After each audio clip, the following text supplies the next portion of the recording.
अच्छा, अब जैसे हम को क्वेश्चन नंबर 3 में कहा हुआ है कि आप इक्वेशन फाइंड आउट करें इस जो इन्फॉर्मेशन दी हुई है उसके अकॉर्डिंगली। तो जो फर्स्ट पार्ट है उसमें देखें आपके पास है slope that is equal to 2 और y intercept that is equal to -3। अब स्लोप और इंटरसेप्ट गिवन है तो इसमें हम स्लोप इंटरसेप्ट फॉर्म यूज़ करेंगे। और स्लोप इंटरसेप्ट फॉर्म में आपके पास इक्वेशन लाइन की कौन सी होती है, आप पहले उसकी इक्वेशन लिख लें। इक्वेशन ऑफ द लाइन क्या हो जाएगी, y is equal to M X plus C. इसमें याद रहे कि ये आपके पास जो है ये y इंटरसेप्ट होता है, ठीक है। और ये जो है आपके पास हो गया स्लोप, सही है। अब मैं इसको जो है वो क्वेश्चन अगर इसमें वैल्यूज पुट कर दूं तो देखें y is equal to m की जगह 2x और c की जगह -3, ठीक है।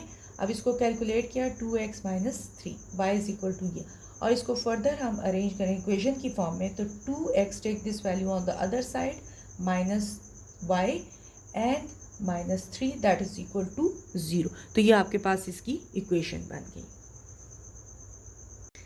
अब देखिए आपको एक पॉइंट दिया हुआ है कि इससे पास कर रही है और साथ में आपको स्लोप भी दिया हुआ है, तो हम जाहिर है पॉइंट स्लोप फॉर्म जो है वो यूज़ करेंगे। इक्वेशन होगी equation of line, straight line definitely उसी की बात करें, y - y1 m x - x1। अब ये आपके पास हो गया x1, ये हो गया y1 और ये हो गया m। आपने पहले ये सारी चीज़ें क्लियर कर देनी है। उसके बाद देखिए y - 7 और ये आ गया 4x प्लस 5। अरेंज कर लें, y - 7 4x 20 4x -y plus 7 plus 20 that is equal to, और 4x -y plus 27 that is equal to 0। तो ये आपके पास रिक्वायर्ड इक्वेशन आ गई। अब थर्ड पार्ट में आपको कह रहा है कि वो इन पॉइंट से पास कर रहा है और उसका स्लोप जो है वो 0 है, ठीक है। तो हम इक्वेशन लिख देते हैं, equation of line y - y1 that is equal to m x - x1। अब m जो है वो हमारे पास 0 है, याद रहे, और बाकी पॉइंट्स x1 और y1 के पॉइंट्स ये, तो y प्लस 5 क्योंकि माइनस इसका प्लस हो गया और 0 एंड देन x - 4। तो ये सारा 0 के साथ मल्टीप्लिकेशन से ये हो गया, y प्लस 5 रह गया।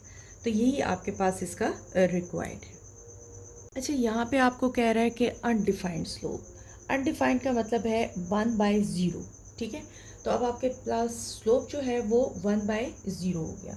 तो इक्वेशन आपके पास आ गई, equation of line, straight line की क्या हो जाएगी आपके पास, y - y1 m x - x1। Points आपके पास y1 और x1 के मौजूद हैं, आप वैल्यूज़ पुट कर दें और इसकी जगह 1/0 लिखें और ये हो गया x प्लस 2। इसको आप उठा के इधर लेके जाएं। वैसे इसका नॉर्मल कॉन्सेप्ट इस तरीके से नहीं है, लेकिन फ़िलहाल सिर्फ आपको समझाने के लिए कि ये जो जिस लेवल पे आप कर रहे हैं उसके लिए आपके पास इतना ही समझ लेना काफ़ी है, ठीक है। बेसिकली इसका कॉन्सेप्ट जो है वो कुछ और है। अनडिफाइंड का वो आपके पास टेंजेंट और उसके आता है, लेकिन फ़िलहाल आपको इतना समझ लेना काफ़ी है कि हम इसको इस तरीके से कर सकते हैं, क्योंकि ज़ीरो की मल्टीप्लिकेशन किसी भी उसके साथ हम इस तरह पॉसिबल नहीं होती, ठीक है। तो ये सिर्फ आपके समझने के लिए कि लेट सपोज मैं इसको उठा के इधर ज़ीरो कर देती हूँ तो ये ज़ीरो के साथ मल्टीप्लाई हो गया, ये वैल्यू आपके पास है, ठीक हो गया। तो ये आपके पास इसका फोर्थ पार्ट है। अब आपके पास है इसका फिफ्थ पार्ट, जिसमें आपको 2 पॉइंट दिए हैं। तो हमने यहाँ पे 2 पॉइंट फॉर्म जो है वो यूज़ कर लेना है।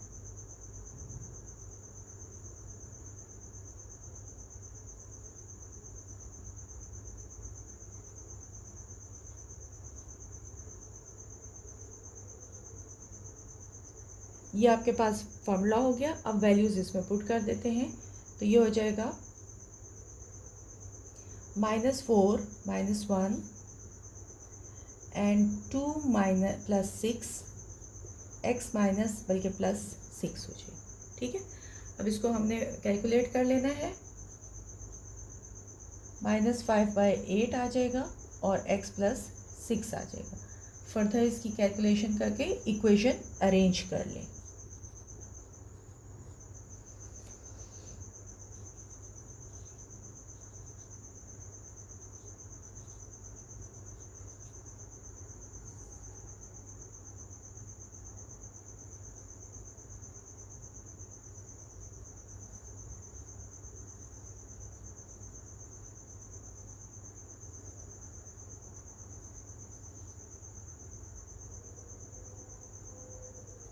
ये आपके पास इसकी रिक्वायर्ड इक्वेशन आ गई। क्वेश्चन नंबर 3 के पार्ट 5 की। पार्ट 6 भी एग्जैक्टली सेम है जैसे आपने पार्ट 5 किया है, तो देख लें कैसे हम कर रहे हैं।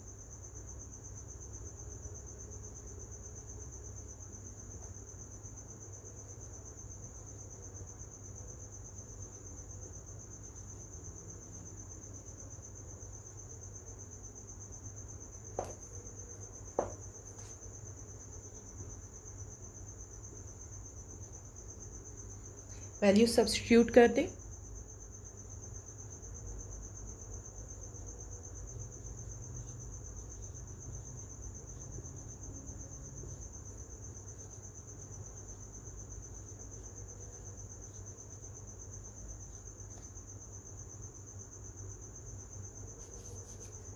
कैंसिल कर देंगे।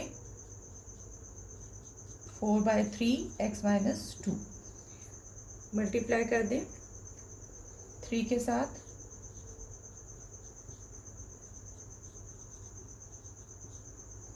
अब इसकी further calculation 3y plus 12 4x minus 8 ये हो जाएगा 4x minus 3y minus 12 minus 8, ये आ जाएगा 4x माइनस 3y माइनस 20। तो ये आपके पास इसका इसकी रिक्वायर्ड इक्वेशन आ गई। पार्ट 7 है x इंटरसेप्ट और y इंटरसेप्ट आपको दिया हुआ है। इक्वेशन जो आपको यूज़ करनी होगी लाइन की, जिसमें आपके पास x by a plus y by b is equal to 1।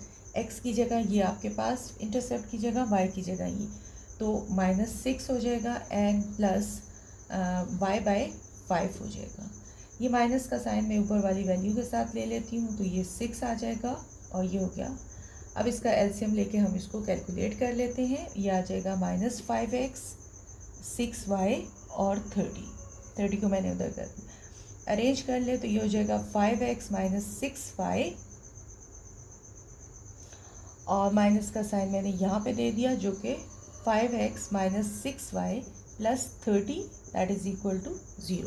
तो ये आपके पास इसका रिक्वायर्ड पार्ट जो है वो 7 हो गया। इस पार्ट में देखें आपको स्लोप दिया हुआ है और x इंटरसेप्ट दिया हुआ है।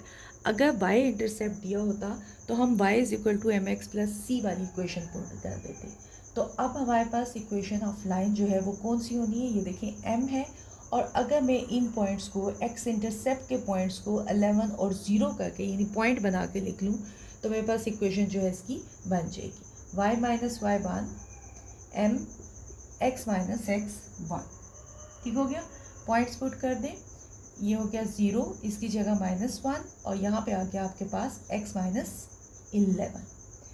ये हो जाएगा y हो जाएगा -x प्लस 11 हो जाएगा, जो कि आ जाएगा x plus y minus 11 is equal to 0। तो ये आपके पास इसका क्वेश्चन नंबर 3 का अब हमारे पास जो है वो क्वेश्चन नंबर 4 का पार्ट फर्स्ट है। और अगर पार्ट फर्स्ट में आप देखें तो आपके पास x1 और y1 की वैल्यू गिवन है और आपको कह रहा है, और टेंजेंट भी गिवन है और आपको कह रहा है कि इसको सिमेट्रिक फॉर्म में लिखें। अब सबसे पहले सिमेट्रिक फॉर्म जो है वो आपके पास होती है, जो फॉर्म इसकी है वो x minus x1 divided by cos of theta that is equal to y minus y1 that is equal to sine of theta. अब इसमें हमें कॉज ऑफ थीटा और साइन ऑफ थीटा कैलकुलेट करना है और हमारे पास टेंजेंट जो है वो गिवन है। तो सबसे पहले हम इसकी यहाँ पे कैलकुलेशन कर लेते हैं। ये देखें टेंजेंट थीटा ये आपके पास a बाई बी की फॉर्म में गिवन है। इसका मतलब है a आपके पास 3 है और b जो है वो आपके पास 4 है। या इसका जो है फॉर्मूला अगर हम कर लें तो वो हमारे पास होता है कॉज ऑफ थीटा जो होता है वो b by under the root a square plus b square, और इसी तरह साइन ऑफ थीटा जो होता है वो आपके पास होता है a by under the root a square plus b square. तो ये आपके पास साइन और कॉस की जो है वो लिखने का उसका तरीका हो गया। अब हम इसमें वैल्यूज़ पुट कर देते हैं। तो आप सिंपली देखें, b की जगह आपने 4 पुट कर देना है और यहाँ पे 3 का स्क्वायर और 4 का स्क्वायर करें। इसी तरह यहाँ पे आपने 3 पुट कर दिया, यह आ जाएगा 3 का स्क्वायर 4 का स्क्वायर। तो वैल्यूज़ जो है कॉज ऑफ थीटा की वैल्यू आपके पास आ जाएगी 4/5 और साइन ऑफ थीटा की वैल्यू आपके पास आ जाएगी 3/5। तो ये आपके पास आ गई इसकी रिक्वायर्ड फॉर्मूले जो है वो मैंने आपको यहाँ पे लिख दिए, वैल्यूज़ उसमें पुट कर दिए हैं। साइन और कॉस की हमें चूँकि वैल्यू फाइंड आउट करनी थी तो मैंने साइड पे ही कैलकुलेट कर ली। अब आ जाएं आप फार्मूले की तरफ, जो सिमेट्रिक फॉर्म है। सिमेट्रिक फॉर्म में आपके पास इस तरीके से लिखा जाता है, x1 की वैल्यू आपके पास मौजूद है x माइनस और -4 और कॉस ऑफ थीटा की वैल्यू 4/5 पुट कर दें। इसी तरह y-2 कर दें और साइन ऑफ थीटा की वैल्यू पुट कर दें। अब इसी तरीके से हम इसको फर्दर कर लेते हैं, क्योंकि फुल कैलकुलेशन जो है वो हमारे पास नहीं दी हुई, आंसर आपके पास इस फॉर्म में है।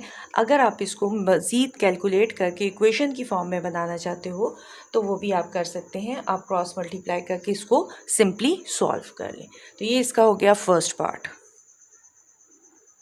अब आपके पास है x-x1 y1 की वैल्यू भी दी हुई है, थीटा भी दिया हुआ है और सिमेट्रिक फॉर्म भी आपके पास ये लिखी हुई पड़ी हुई है। इसका मतलब है कि सबसे पहले हमें साइन ऑफ थीटा और कॉज ऑफ थीटा की वैल्यू फाइंड आउट करनी पड़ेगी। तो cos 30 that is equal to under the root 3/2 होती है और साइन 30 जो है वो आपके पास 1/2 होता है। अब वैल्यूज़ हम इसकी पुट कर देते हैं और रिक्वायर्ड रिज़ल्ट जो है वो फाइंड आउट कर लेते हैं। तो यहाँ पे देखिए मैं वैल्यूज़ पुट कर लेती हूँ। x माइनस x1 की वैल्यू है -6 और कॉस अंडर द रूट 3/2। यहाँ पे देखें y माइनस और -6 और ये साइन की वैल्यू 1/2।